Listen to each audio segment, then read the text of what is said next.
You guys doing? Hope you're having a good Sunday morning.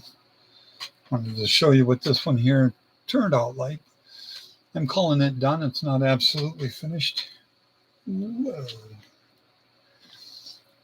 It's not absolutely finished. It needs spinners on the wheels, which I don't think I have any, or else I would have put some on that Cobra back there, the AC Cobra. But I need them. I need the windshield wipers put on. One of them broke. Just trying to snap it off there.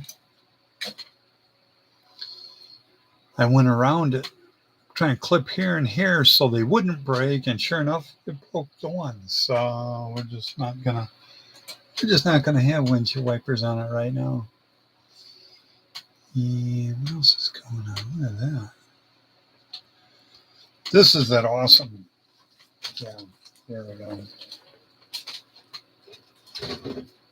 I've got a bunch of them.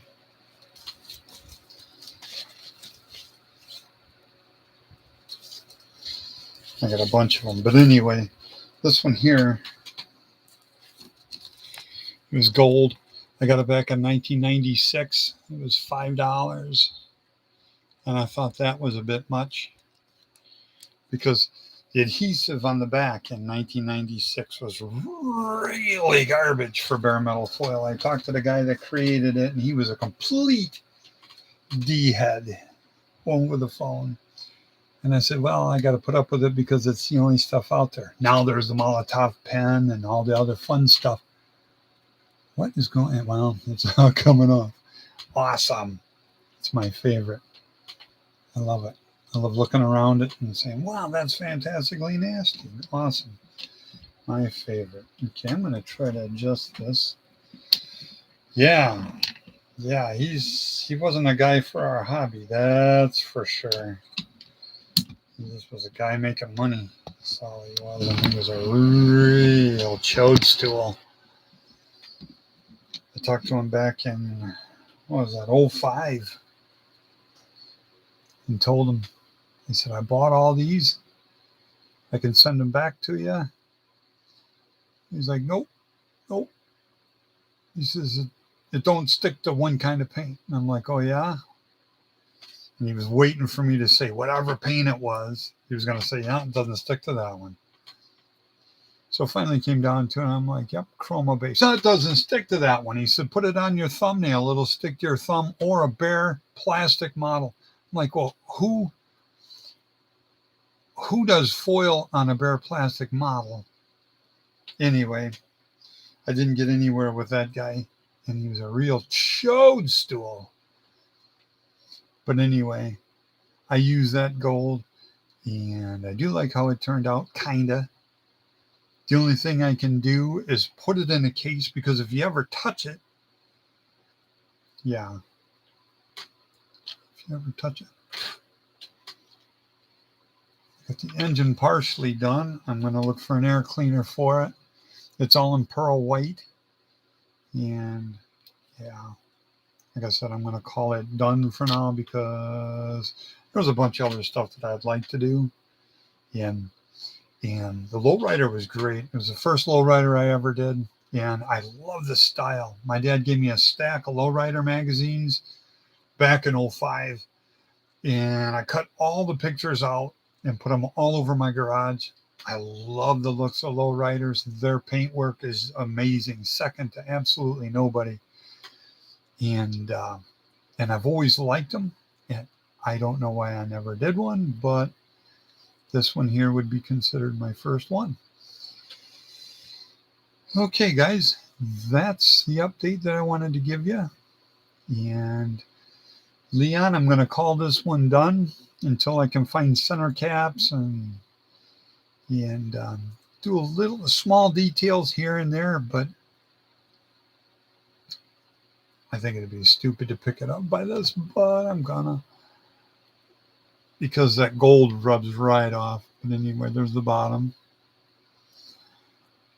The gold rubs right off the chrome, so making that chrome. It's like a gold sprayed chrome. It's not solid all the way through like brass sheet, or it's nothing like that. In fact, I think I'm going to be making my own bare metal foil. I saw a couple of YouTube videos on it, and a fella, he said, go and get the cheapest foil you can, like from the Dollar Tree, and it'll be real super thin. Then he uses a clear Elmer's glue on it, and he showed how it's even better than the bare metal foil. And I think at this point, futzing around with this gold from 1996 that didn't work then, and I knew it wasn't going to work now.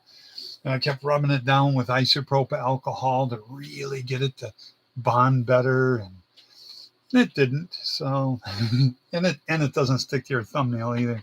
So there's that. Anyway, I'm going to leave you with this. I should crank it down because it probably looks better down. And move the light just a skosh here. Boy, this tripod now set up like this is so much better. It's oh yeah, that's like it was supposed to be. I grabbed black electrical tape and used that for months, knowing that it could be so much better. I just didn't know where my zip ties were. I tore this place apart. I got into all the boxes underneath the bench. It took like 5 or 6 hours getting through every single thing. And I'm underneath the bench and I'm like, I know where it's at. It's in my toolbox on top. But I have so many things stacked on top of my toolbox that I don't have the lid that opens. So once I moved everything from there, sure enough, that's where they were. And then I fixed up the tripod and zip tied this other tripod to it that has this ring light on it. And with the set screw thumb deal, I can move that around wherever I want. And then the tripod I can crank up. It's amazing. The whole thing's thinking amazing. But it should have been done like that months ago. But I digress. Well, there she is, Leon. I hope you like it. It's what, 3 months late, 4 months late, something like that. But I did a bunch of different paint jobs instead of this paint job. And once I had the paint job done, I thought, oh, there we go. We'll just finish it up and put some flocking on the interior so it looks gorgeous. And it does, I think. Try to move a little bit more toward the camera, maybe. There we are. Bring it down just a skosh here. There we go. I want to be able to capture that because that pearl white looks fantastic in the real, like the sunlight or real strong light, better than this. I don't know if the mode will be better if I change it. We'll try that one. And I think there's even another setting too, but we'll give that a shot.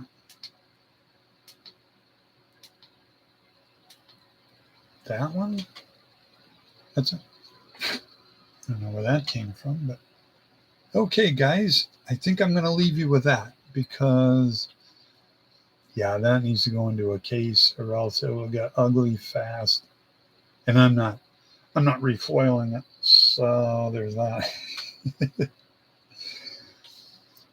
I'm the kind of guy I do a model once in my old age. When I was a kid, I'd redo it. And since I lived out on the farm, as a kid, and I didn't have any avenue to get a different kind of model, so I'd find one on the shelf that bothered me. And sure enough, I'd take it apart, redo it, customize it until finally I was happy with it. Sometimes it's 3 or 4 times. But in my old age, I'm not redoing that foil over and over and over again. I wasn't real happy with doing it this time, let alone doing it again. So there's that. Okay, guys, have a super great Sunday. And Leon, I didn't forget about you. Every once in a while, I think, man, I got to get on that one. But yeah, I think it turned out good with the Gene Whittenfield fade and the colors that Gary Seeds used on his Camaro. I thought, oh, that thing's just gorgeous. Instead of using the flake with the silver, use a nice pearl white. I shot the white, and then I shot my pearl in the clear coat and laid it down just gorgeous. So yeah, in the sun, this is just spectacular. But you'll have to take my word for it because this lighting in here, as good as I can get it, this is as good as the camera can pick it up anyway. Okay, guys, I'm going to let you go once again and talk to you later. Have a great Sunday.